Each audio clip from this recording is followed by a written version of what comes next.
Hello, everyone. My name is Sia Knight, and I am the College Savvy Coach. I am doing a series of interviews in which I talk to people about their educational experiences, and I also ask what type of advice these folks have for families of college bound students. So I am so happy to have my inaugural guest, one of my first guests, Charlie Pleasant. And hi, Hey, hey, girl, hey. hey, hey. And so I'm going to give her the opportunity to introduce herself first, and then I'm going to get to the question that I ask all the guests. So, Charlie, take it away. Tell us a little bit about yourself. Okay. Well, my name is Charnessa Pleasant. I am with the healingcollaborative.com. You can check me out on www.healingcollab.com. I am a licensed clinical social worker. I go by Charlie, just like Saya said. I'm a licensed clinical social worker who actually is relatively new in the therapy field in a more formal way, but informally, I have had over 15 plus years in higher education, starting out very early at Virginia Commonwealth University. I had my first gig as a peer counselor. And I came back and I did some summer counseling. I ended up moving to Michigan where I worked on my graduate work, and I was a graduate assistant at Eastern Michigan University. From there, I moved on to the University of Michigan, Ann Arbor, and I worked there for 3.5 years as their assistant director for education and training with their sexual assault prevention and awareness center. And prior to even coming into doing therapy work, I spent an additional 6 years at Eastern working in their Center for Multicultural Affairs. So I have been, I kind of feel like a little fish out of the water because my career had been around higher ed. So for the past 3 years, I've been in community mental health. So it has been a culture shock for me. But actually higher ed and how I experienced my students when I worked with them was one of the reasons why I went back to pursue some further education in doing counseling and therapy work. And Okay. we can talk about that a little later. So Okay, great. That sounds wonderful. It looks like you have a lot of experience in many different areas, but in particular, higher education. yes. And as the college savvy coach, that is kind of what I'm particularly interested in. So I'm going to ask you the question, The question. Charlie. Here Okay. it is. What is your best advice for families of college bound students? So, and you can go any way you want to with it. You Okay. can talk to the parents, you can talk to the students, a little bit of both since you have so much experience. So take it away, Charlie. I'm here and I'm actually taking notes. So go ahead. Okay. So you the question is, what is the best piece of advice for college bound students? Excuse me. I am going to probably go into an area that is least often explored. I have been in higher ed for quite some time. I've done my fair share of programming and community fairs and welcome weeks, and it's welcome week for a lot of schools right now. I know that because I've just been set by that so much. And I feel like that there's a very small piece, but very important piece that is oftentimes a part of these welcome weeks and the students and parents' introduction to colleges that aren't really paid a lot attention to. And I found this to be one of the things, like I mentioned earlier, that brought me into wanting to actually do therapy work. So to answer that question is, the best piece of advice that I would give both parents and students would be, pay attention to the emotional state of your kids when they come to college. I say that because I have sat in an office for 6.5 years working with primarily students of color, and this is where I've seen this a lot, and this is applicable across the board. I'm just saying my specialty was with students of color, where they might be first generational students that are coming to school, and their families are through the moon. But and at the same time, I'm not saying that that's not something that they should be, that's a hell of an accomplishment, excuse my language, but that's a serious accomplishment. And at the same time, one of the things that I saw oftentimes with students when they would have one-on-one conversations with me were the things that they were running from when they came to school. A lot of family trauma, a lot of family trauma. So what we normally see as the pinnacle of one of the kids breaking through this first generation, breaking through this barrier of getting into education, are very different motivations of why kids might seek to go to college.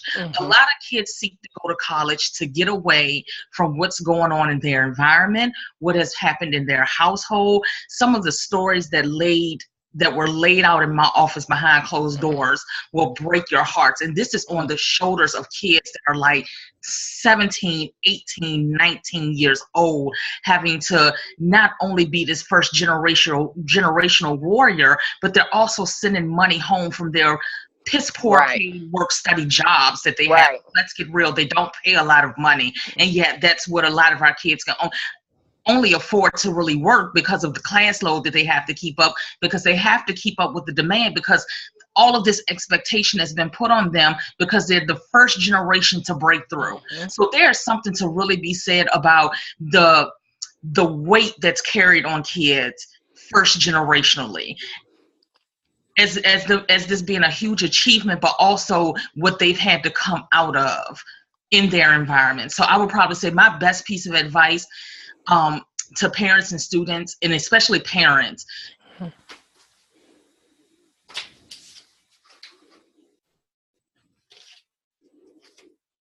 when people start to settle in and things are not as tumultuous as they tend to be, is when you begin to experience the feelings that you need to feel about a situation. So while you're pressed into an environment where it might not give you space to feel everything that you need to feel. You may not be able to cry. You may not be able to scream. You might not be able to grieve because you're having to traverse through all of it. Once you settle into college and you're in the dorm room and you're no longer in your environment, is when all of those feelings that your kids have had to suppress really begins to come to surface.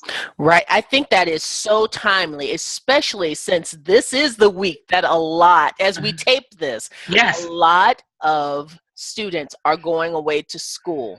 And I definitely have seen the same things where you have this tremendous pressure. As a first generation college student, I know personally that you are carrying the weight of your whole family. Absolutely. And if you have even if you have a supportive family, that's a lot. But on the flip side of that, some of our students are getting pressure not to go. We need you here. We need to take you care here of the family, to help contribute to the household. What do you mean you won't go away to school? Absolutely. So yes. That is such an issue. Yes. And I would say that, so my message to dovetail off of yours is for parents, just kind of really and truly spend some time thinking and working through the whole idea that your child will be away at college, maybe doing and experiencing things that you're not familiar with, right? You can't help them through, but it is a tremendous weight and they're expected to perform academically. Absolutely. On top of what's going on at school, what's going on in the dorm room. You might be having beef with your roommate. You may have that type of trouble, and plus, on your mind, you know what's going on at home. So I think that is excellent advice. Not that I'm going to grade or rate everyone's advice that they give, because it's based on your own experience. Right. But I can definitely say, based on the families I've worked with, yes, that is definitely some great advice. And don't wait necessarily until your child goes off to college. Right. Something that you can make sure you're paying attention to and attending to when your child is in middle school or high school. I know sometimes we feel a little bit like, I don't want to go my child talking to some stranger about what's going on. But you know, this is my personal belief, I think everybody needs therapy. Absolutely. I think everyone needs an objective ear, someone to listen to them. Absolutely. I'm a therapist. I'm a licensed therapist who has a therapist. And I don't mince words about it. I run to my therapist's office.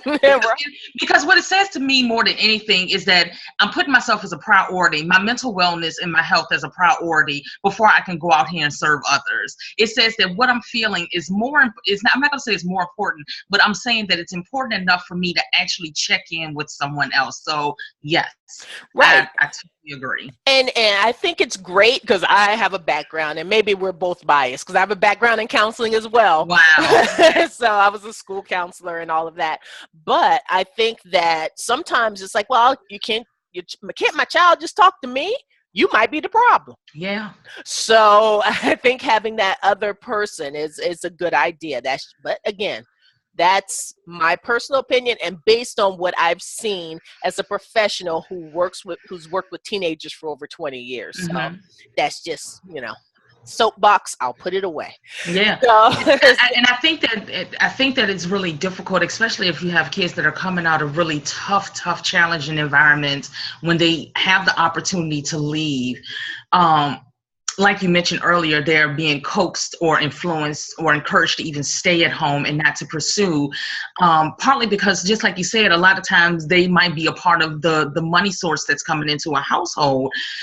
I also partly believe that I'm not saying it as a generalization, but I'm also curious as to whether or not a part of wanting to have kids to stay there has to do with parents not being able to escape really traumatic and tough situations. So it's almost like, how dare you go and leave me, and I wasn't able to leave myself.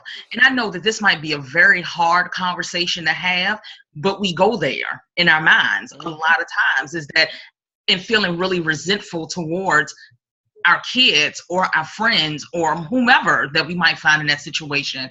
So for the kid, I split the first part of this addressing the parent. For the child who might be coming to the school, the young adult that's coming to college, I would encourage them to say, take time to take care of yourself, not just academically performing, eating well, exercising, and tending to your mental health. Because if you are one of the people that are coming out of these really, really tough environments where you haven't been able to process, no one's been able to check in with you about what's going on, trust me, when you start to settle into a routine, the feelings will come. It might come out in a loud, boisterous type of way. It can come out in a very destructive way outwardly, or it can come out really internally self-destructive. You might start exhibiting behaviors that you're really not sure what the core is of those things. So, or I'm not gonna say not sure, but you're just not aware yet of what it is.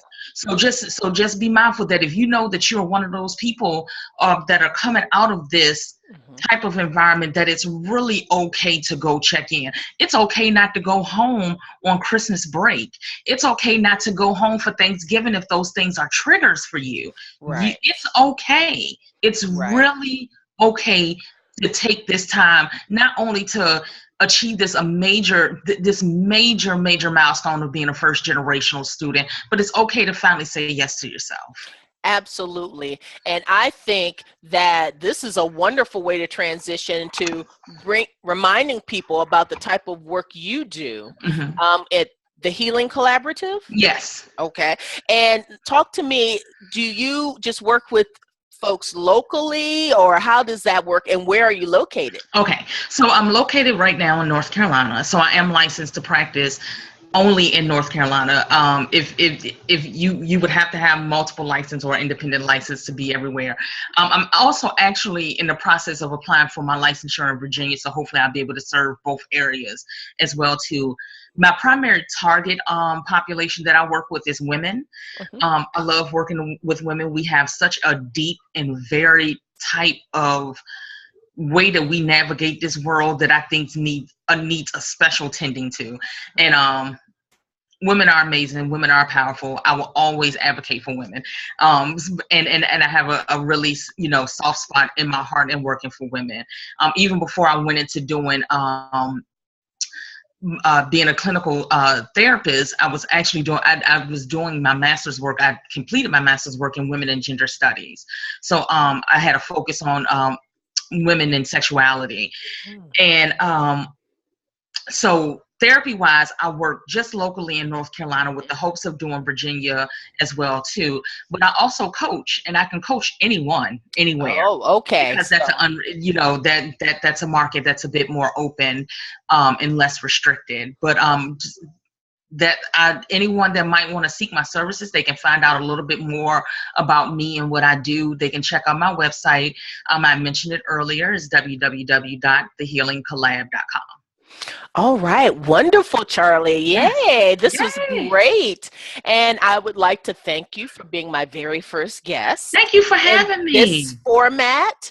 And I appreciate your answers. I appreciate your knowledge and your expertise. And I can't wait to get this up and running on the Yay. website, collegesavvycoach.com.